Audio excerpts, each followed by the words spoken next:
Hello everyone, so good to be back. Jadi di sini kita akan coba langsung untuk mengerjakan tugas akhir, di mana kita akan mengintegrasikan Blink dengan beberapa komponen. Nah, komponen yang sebetulnya paling utama itu ada dua ya, itu ada LED dan ada buzzer. Cuma di tugas akhir ini kita diwajibkan untuk menambah satu sensor lagi. Nah, jadi aku mikir ya udah kita pakai sensor DHT11 aja yang sebelumnya udah pernah kita pakai kayak gitu. Jadi masih ada lah nyangkut-nyangkut dan lebih familiar juga gitu. Jadi aku akan mengintegrasikan LED, kemudian ada DHT11 dan buzzer seperti itu. Nah, lanjut aja kita ke codingannya ya teman-teman. Oke, ini adalah codingannya. Seperti yang bisa kita lihat di sini, ini kita akan masuk dulu ya ke tiga template Blinknya yang bisa kita copy paste di sana. Ya ada Blink template, ID, name, sama token. Ini bisa kita akses di website Blinknya. Kemudian kita bisa tinggal klik aja nanti copy sendiri kayak gitu. Nah, di sini kita masukin ya WiFi library WiFi-nya, kemudian ada ESP32 sama DHT11-nya. Di sini library-nya adalah dht.h kayak gitu. Nah, kemudian di sini juga kita masukin authorization, SSID sama password-nya karena kita akan mau masukin ke WiFi kayak gitu. Jadi, untuk mengkonekkan Blink dengan integrasinya secara hardware, itu kita harus punya satu line yang kita pakai kayak gitu. Nah, di sini kita pakai adalah jaringan WiFi. Jadi SSID-nya harus bener ya. Authorization sama passwordnya juga harus benar supaya menyambung seperti itu. Nah, di sini aku definisikan LED-nya itu di pin 2 ya, di ESP32-nya. Kemudian ada juga buzzer di pin 14 dan DHT di pin 15 ya, di pin 15. Nah, di situ aku coba untuk pasang di rangkanya sudah sesuai. Nah, selanjutnya di sini kita masuk ke ya lingkup pengiriman data untuk virtual pin di Blink IoT. Nah, di sini kita akan masukin nih data-data yang nantinya akan di-input ya ke website Blink-nya. Nah, kita masukkan ya pin value dengan parameter. Di sini ada LED dan pin value-nya di mana. Jadi di sini tuh nanti kita akan coba masukin ke Blink-nya itu kita masuk ke new dataset ya. Nah, jadi kita masukin tuh dia tuh maunya ke V berapa, V0 atau V1 atau V sekian. Itu untuk menyamakan ya. Semisal nanti akan diberikan aktuasi di Blink-nya, maka V1 antara Blink sama V1 di sini tuh sama kayak gitu. Nah, untuk LED itu di V1, kemudian untuk buzzer itu di pin 0. Nah, selanjutnya kebalik ya bacanya. Ini V0 untuk LED dan V1 untuk buzzer gitu. Aku lihatnya dari bawah ke atas. Sorry. Nah, jadi yang benar kayak gitu. Nah, kemudian untuk selanjutnya kita masukkan ke void setupnya, kita jalankan programnya. Itu aku ingin karena apa istilahnya DHT11 itu agak spesial, jadi aku tuh void setupnya masukin sininya dulu ya, si serial beginnya. Kemudian pin modenya aku masukin LED sama buzzer untuk outputannya. Nah, di sini ada void loop. Sebetulnya di modul DHT11 itu dia pakai itu void bukan void loop ya, tapi kayak void send kayak gitu. Cuma waktu aku nyamain sama di modul tuh dia ada error gitu. Aku nggak tahu kenapa error gitu.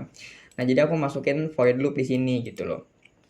Nah, kemudian di sini ada float T ya untuk temperatur dan H atau H untuk humidity gitu ya atau kelembapan.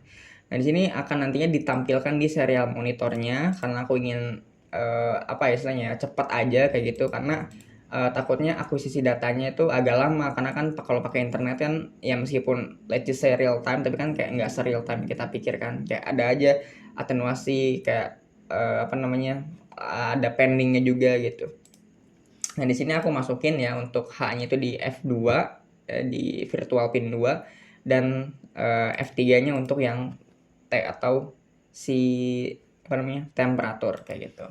Nah, di sini kocaknya di serial monitor tersebut dia nampilin kata nan ya. Nan C-nya untuk Celsius dan persennya untuk kelembaban kayak gitu. Aku nggak tahu ini salahnya di mana. Mungkin kayaknya ada salah di codingannya. Cuma sepertinya tidak mungkin aku perbaiki sekarang karena untuk uploading satu kode aja ke ESP32 itu untuk laptopku tuh lama banget. Itu bisa sampai setengah jam untuk hanya upload satu program. Jadi kayaknya ada yang salah di programnya karena dia tidak tampilkan bentuk si apa namanya,